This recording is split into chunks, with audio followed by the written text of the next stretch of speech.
আসসালামু আলাইকুম। আজ আমি এক্সপ্লেইন করব ২০২৪-এ মুক্তি পাওয়া নতুন মুভি গেম চেঞ্জার।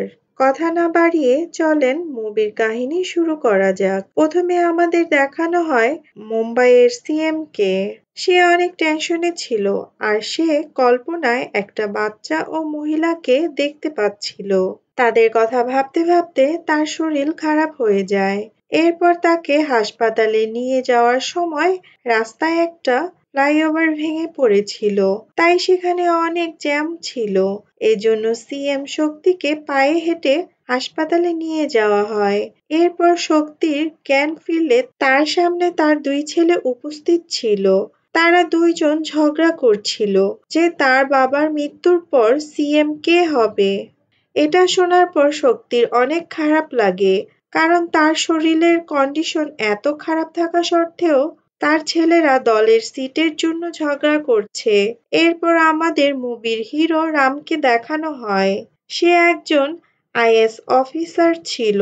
তাকে মারার জন্য কিছু গুন্ডা এসেছিল।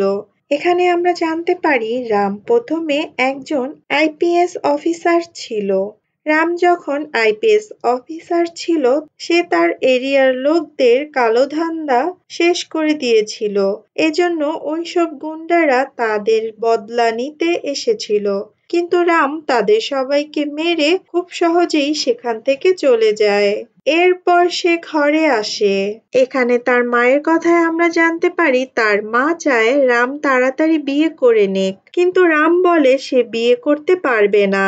যদি সে চায় তাহলে তারা তার ছোট ভাই বোনের বিয়ে করাতে পারে। এরপর রাম নিজের অফিসে চলে যায় এবং মিটিংয়ে ঘোষণা করে যে শহরে যত ইল্লিগেল কাজ করা হয় তাদের সবার নামের একটা তালিকা বানানো হোক এবং তাদের সবাইকে এখানে যেন নিয়ে আসা হয়। এরপর সব অফিসার এ কাজে লেগে পড়ে এবং ওইসব লোকদের রামের সামনে হাজির করে।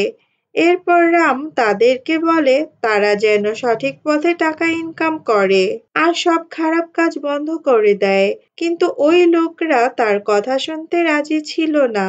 এরপর রাম সবাইকে একটা বাসে করে তাদের নিয়ে একটা আড়তে আসে। আসলে এই গোডাউন যে লোকের ছিল সে নর্মাল চালকে পালিশ করে বেশি দামে বিক্রি করে। এরপর রাম সবাইকে তার সত্যিটা বলে আর তার গোডাউন সিল করে দেয়। এরপর রাম একটা শপিং মলে যায়। সেখানে সেফটিভাবে বিল্ডিং করা হয়নি, এজন্য সে পুরো শপিং মলটাকেই ভেঙে ফেলে। এরপর সে সবাইকে সাবধান করে বলে যদি আপনারা এসব কাজ বন্ধ না করেন তবে আপনাদেরও এ অবস্থা হবে। এসব দেখে সবাই ভয় পেয়ে রামের কথা মেনে নেয় এবং রামকে বলে সামনে আর আমরা এ কাজ করব না। এরপর আমাদের সিএম শক্তিকে দেখানো হয়।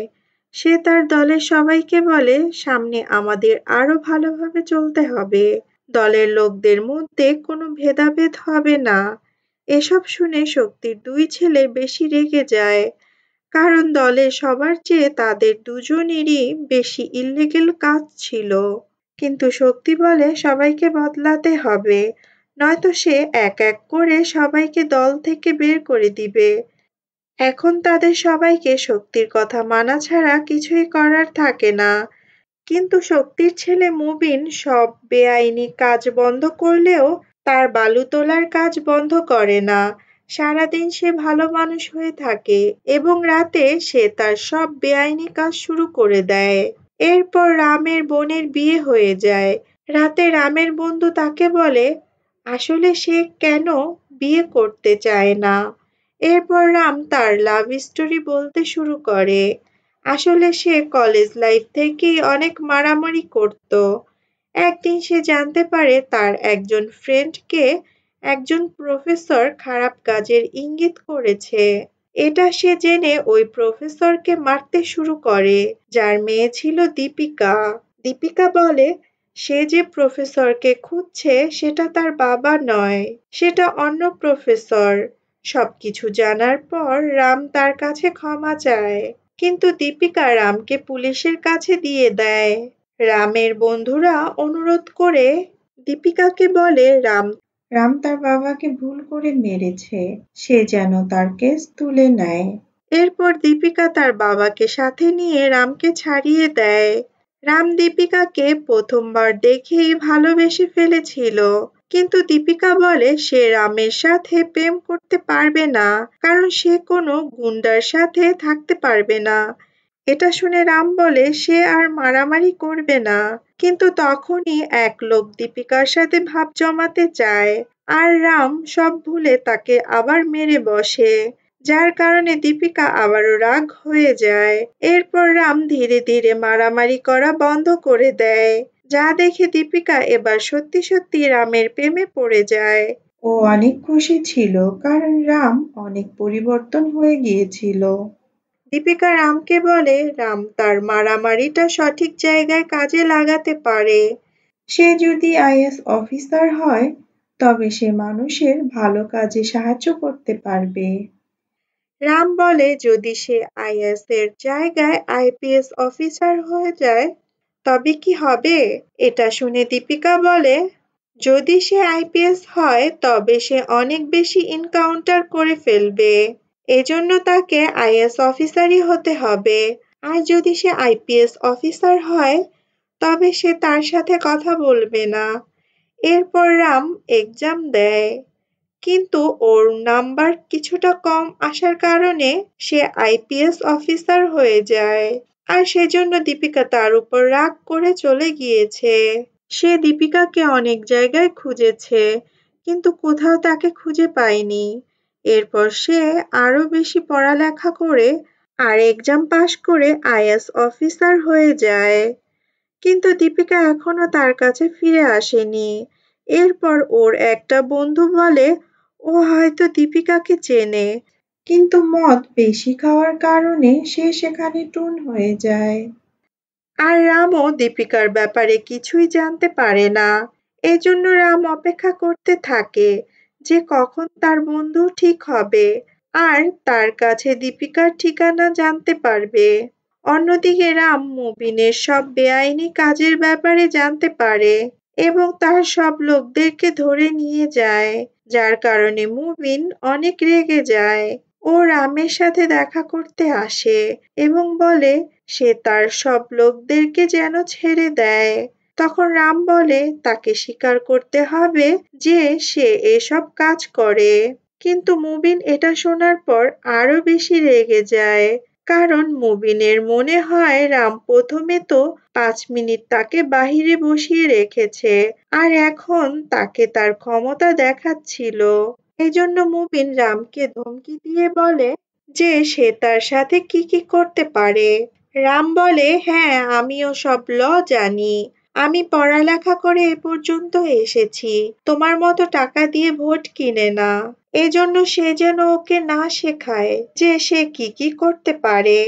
এরপর রামের বন্ধুর জ্ঞান আসে আর ও রামকে দীপিকার ঠিকানা দেয়।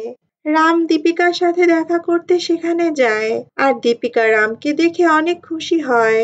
দীপিকা রামকে বলে সে রামকে ছাড়া অন্য কাউকে বিয়ে করতে চায় না আর ওর বাবা কখনো রামকে পছন্দ করবে না, এজন্য সে বাড়ি ছেড়ে এখানে চলে এসেছে আর এখানে সে একটা বৃদ্ধাশ্রম খুলেছে। দীপিকা রামকে ভেতরে এনে সবার সাথে পরিচয় করিয়ে দেয়। তখন রাম একজন মহিলার সাথে দেখা করে যার একটু মেন্টালি প্রবলেম ছিল। দীপিকা বলে সে সারাক্ষণ সিএম কে চিঠি লেখে। সে সারাক্ষণ সিএম কে চিঠি লেখে এখানের সমস্যার সম্পর্কে জানানোর চেষ্টা করে। এসব দেখে রাম দীপিকাকে বলে কিছু সময় পর সিএম এখানে আসবে, তখন এই মহিলার চিঠিগুলো সিএম এর সামনে দেয়া দরকার। এতে ওই মহিলা বলে সে সিএম এর সাথে দেখা করতে চায়।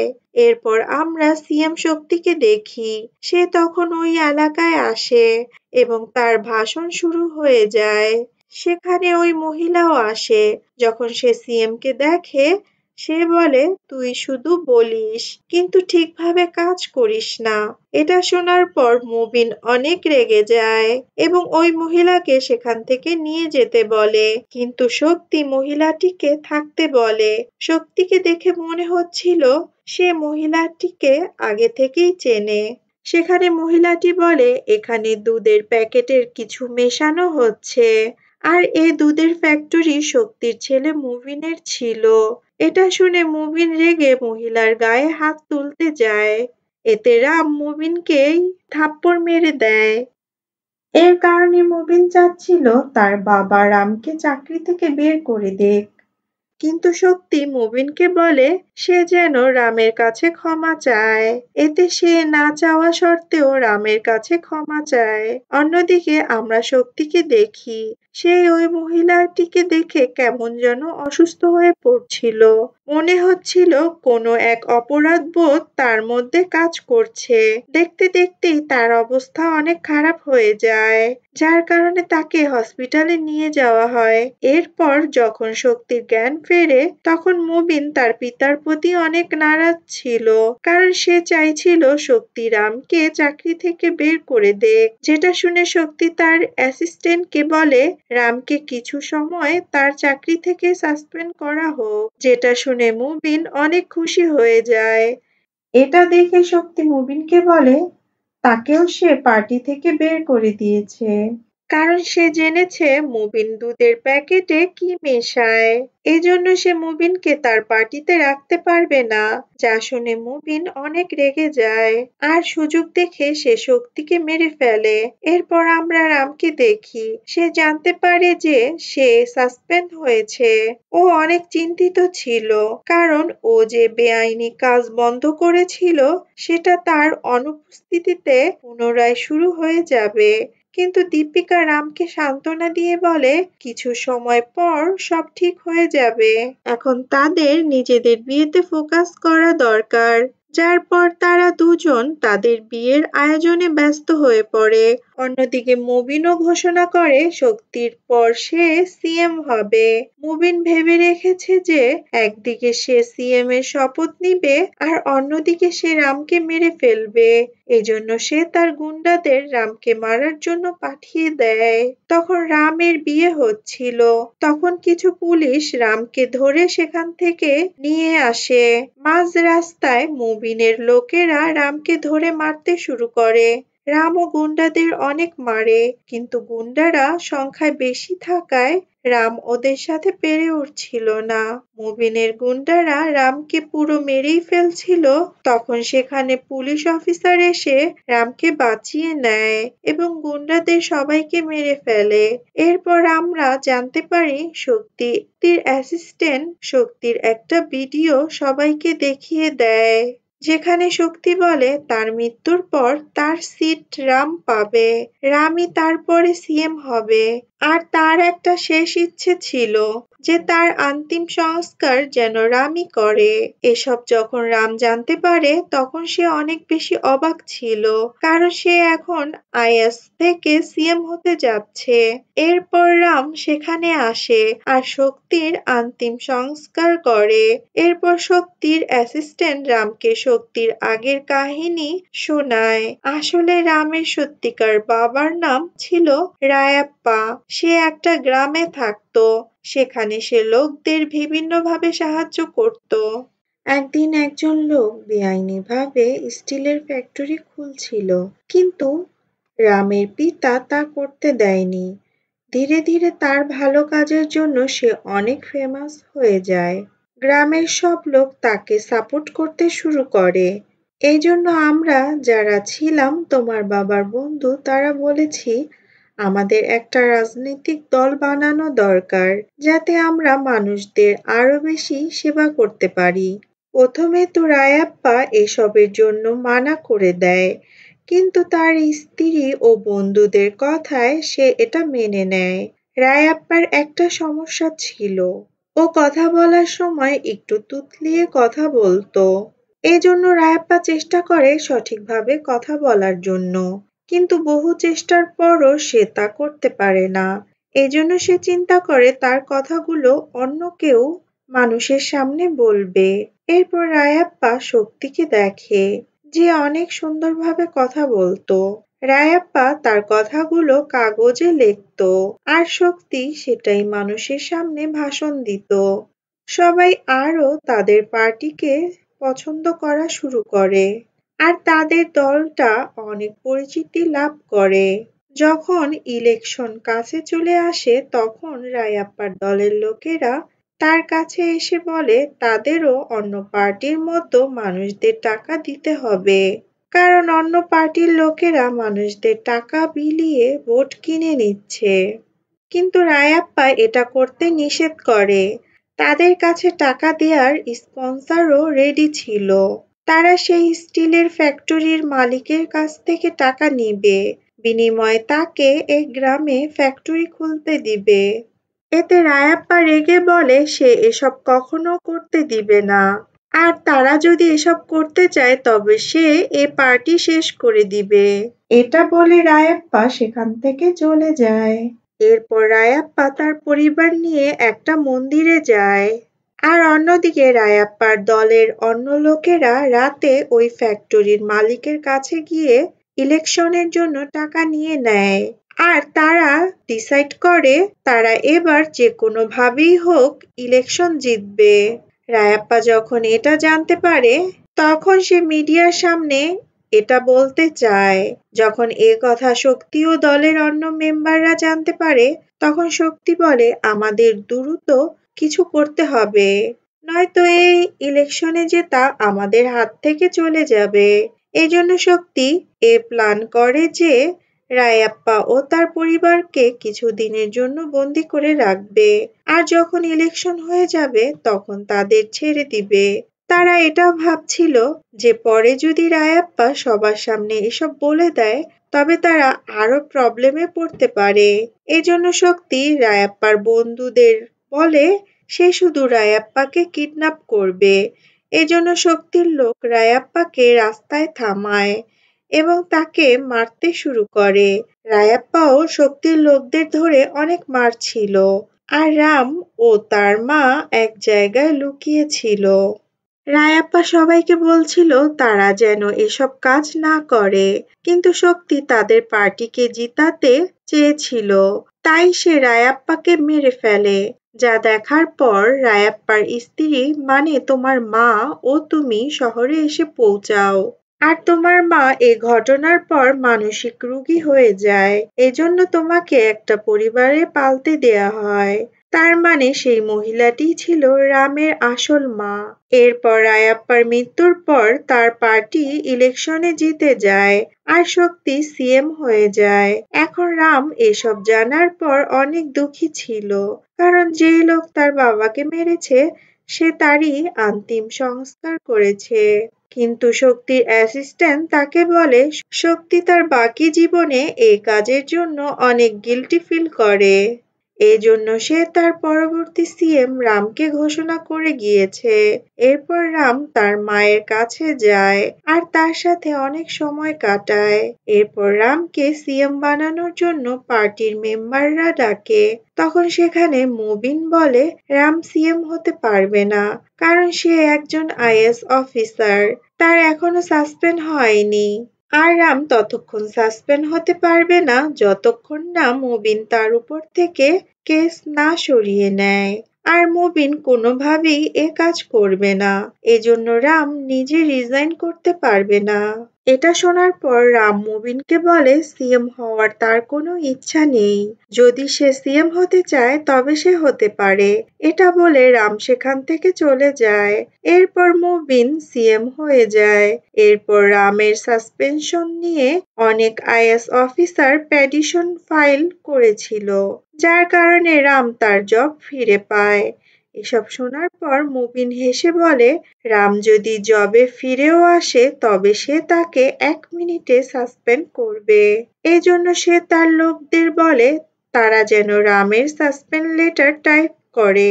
কিন্তু মুবিন সেই লেটারে সাইন করার আগেই সেখানে রাম আসে এবং সে এখন ইলেকশন কমিশনার হয়ে গিয়েছিল। আর সে 2 মাস পর ইলেকশন অ্যানাউন্স করে দিয়েছিল। যার জন্য মুবিন কোনো ডকুমেন্ট সাইন করতে পারবে না। এজন্য রাম মুবিনকে বলে সে তার ট্রান্সফারও করতে পারবে না। কিন্তু যতদিন ইলেকশন না হয় ততদিন রাম মুবিনের সাথে অনেক কিছু করতে পারবে। এজন্য রাম মুবিনকে বলে সে একজন ক্ষমতাহীন সিএম। এটা বলে রাম সেখান থেকে চলে যায়। এতে মুবিন অনেক রেগে যায়। এবার মুবিন বলে তাকে যে কোনো উপায়ে ইলেকশন জিততে হবে। এজন্য মুবিন ডিসাইড করে যেভাবে সে আগে টাকা দিয়ে ইলেকশন জিততো সেভাবেই টাকা দিয়ে জিতবে। রামও এটা জানতো, কিন্তু সে মুবিনকে আটকায় না। অন্যদিকে শক্তির অ্যাসিস্ট্যান্টও নতুন পার্টি শুরু করে। এরপর আমরা রামকে দেখি সে গ্রামের লোকদের বলে তারা এভাবে টাকা নিতে পারে না, কিন্তু গ্রামের লোকজন বলে তারা কখনো কখনো তো এভাবে টাকা পায়। একবার ইলেকশন হওয়ার পর তাদের কাছে কেউ আসে না তাদের সমস্যা জানার জন্য। আর যদি তারা এ টাকা না নেয় তবে তো তারা কিছুই পাবে না। যা শোনার পর রাম তাদের বলে এখন পর্যন্ত তারা এক ভোটের জন্য ২,০০০ টাকা নিত। এখন থেকে তারা এক ভোটের জন্য ২০,০০০ টাকা নিবে। রাম গ্রামের মানুষদের বোঝায় যখন তারা ইলেকশনে জিতিয়ে দেয় তখন সেই ব্যক্তি কত টাকা ইনকাম করে। এজন্য সেই ব্যক্তি তাদের এক ভোটের পরিবর্তে ২০,০০০ টাকা অনায়াসে দিতে পারবে। এটা শোনার পর গ্রামের মানুষ এটা ঠিক করে যে তারা এক ভোটের জন্য ২০,০০০ টাকাই নিবে। তো মুবিনও ভেবে নেয় সে ইলেকশন জিতেই যাবে। এজন্য সে ২০,০০০ টাকাই দিয়ে দেয়, যার জন্য তার অনেক টাকা শেষ হয়ে যায়। আর রামও মুবিনের কাজে কোনো বাধা দেয় না, কারণ রাম এটাই চেয়েছিল যেন মুবিনের সব টাকা গ্রামের মানুষের কাছে পৌঁছে যায়। এরপর রাম মুবিনের কাছে গিয়ে বলে যে সে তার ব্যাংক থেকে ২৫ লাখ টাকা তুলেছে। সে যদি ৪০ লাখ টাকার বেশি তোলে তবে তার নামে কেস হবে। কারণ একজন প্রার্থী শুধু ৪০ লাখ টাকা খরচ করতে পারে ইলেকশনের জন্য, কিন্তু সে ২৫ লক্ষ টাকা খরচ করেছিল। এখন বাকি টাকা দিয়ে তাকে ইলেকশন সম্পূর্ণ করতে হবে। এটা শোনার পর অনেক লোক মুবিনের কাছ থেকে সরে যায়, কারণ তার কাছে ইলেকশনের জন্য কম টাকা ছিল। এরপর ভোটের দিন আসে এবং একটা ভোটিং সেন্টারে বোম ব্লাস্ট হয়, যার জন্য রাম অনেক চিন্তায় পড়ে যায়। এরপর মুবিন রামকে বলে সে আরো ৭টা ভোটিং সেন্টারে বোম রেখেছে। এখন যদি রাম তার কাজে ব্যাঘাত ঘটায় তবে সে বাকি জায়গায়ও ব্লাস্ট করে দিবে। মুবিন রামকে বলে তার লোক ফেক ভোট দিবে আর রামকে চুপচাপ এখানে বসতে হবে। এখন রামের কাছে আর কোনো অপশন ছিল না, এজন্য সে চুপচাপ সেখানে বসে থাকে। আর মুবিনের লোক ডাবল ভোটিং ফেক ভোটিং করতে থাকে। কিছু সময় পর যখন মুবিন অ্যাটিটিউড দেখানোর জন্য আসে তখন রাম বলে সে আগে থেকেই জানতো যে মুবিন আর কোথাও বোম রাখেনি। এখানে রাম একটা চাল চালায়। সে মুবিনের লোকদের চেনার জন্য ভোট দেয়ার কালির মধ্যে কেমিক্যাল মিশিয়ে দেয়, যেটা একবার লাগালে কিছু হবে না, তবে বারবার হাতে লাগলে হাত ফুলে যাবে। অন্যদিকে মুবিনের লোকেরা একবার ভোট দেওয়ার পর আঙ্গুলের কালি মুছে আবার ভোট দিচ্ছিল। এতে করে বারবার হাতে কালি লাগানোর কারণে তাদের হাত কলা গাছের মতো ফুলে যায়। আর রামের লোকেরা এতে খুব সহজে মুবিনের লোকদের আলাদা করে এবং পুনরায় ভোটিং শুরু করে। এতে মুবিনেরও আর কিছু করার থাকে না। এরপর মুবিন প্ল্যান করে সে সমস্ত ভোট রাখার লকার গুলো চুরি করে নষ্ট করে ফেলবে। কিন্তু রাম জানতো মুবিন এটাই করবে। এজন্য সে ভোটগুলো গাড়িতে না ড্রোনের মাধ্যমে ভোট গণনা কেন্দ্রে পৌঁছে দেয়। আর কাউন্টিং শুরু হয়ে যায়। সেখানে মুবিনের লোক আক্রমণ করে। তখন রাম তাদের উপযুক্ত শাস্তি দেয়। এরপর মুবিন রেগে রামকে মারতে ভোটিং কাউন্টার সেন্টারে আসে আর তাদের মধ্যে ভয়ঙ্কর ফাইট হয়। অনেকক্ষণ মারামারির পর রাম ওকে একেবারে মেরেই ফেলবে এর মধ্যেই সে থেমে যায়।